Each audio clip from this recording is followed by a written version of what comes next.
கங்கை கரையில் திரிகோணமலை என்று ஒரு மலை இருந்தது. அதற்கப்பால் ஒரு பெரிய இத்தி மரம் இருந்தது. அந்த மரப்பொந்தில் ஒரு கழுகு வாழ்ந்து வந்தது. அந்தக் கழுகுக்கு கண்ணும் தெரியாது, கால்களில் நகமும் கிடையாது. அதற்காக இறக்கப்பட்டு காட்டில் உள்ள பறவைகள் எல்லாம் தாந்தாம் தேடுகின்ற இரையில் சிறிது சிறிது கொண்டு வந்து கொடுத்து அதைக் காப்பாற்றி வந்தன. ஒரு நாள் அந்த இடத்திற்கு பூனை ஒன்று வந்து சேர்ந்தது.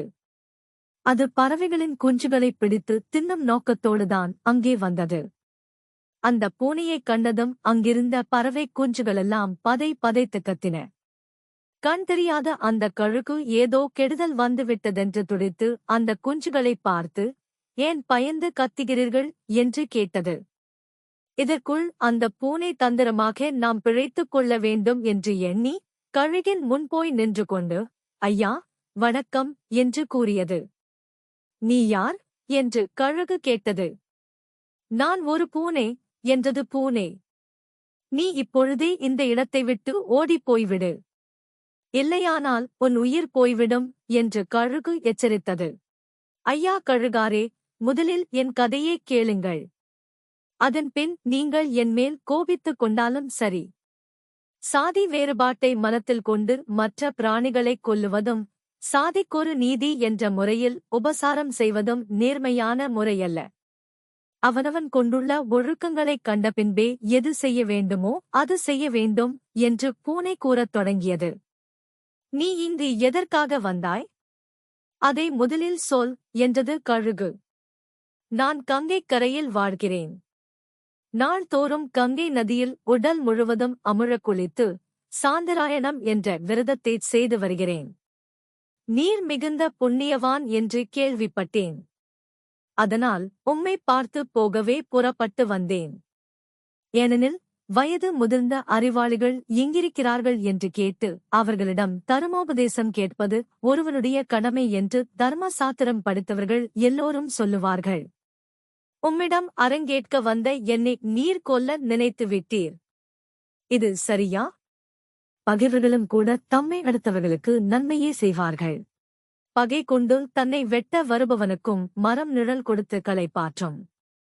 நிலவு தீயவன் வீட்டிற்கும் வெளிச்சம் கொடுக்கிறது. பெரியவர்கள் புதியவர்கள் யார் வந்தாலும் அவர்களுக்கு உபகாரம் செய்வார்கள்.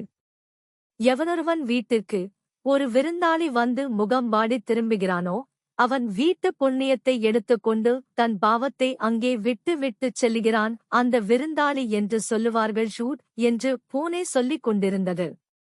ஆனால் இறைச்சி அருந்துவதும் அதற்காக உயிர்களைக் கொல்லுவதும் உங்கள் குலத்துக்குரிய குணம் அல்லவா என்று கிழட்டு கழுகு கேட்டது.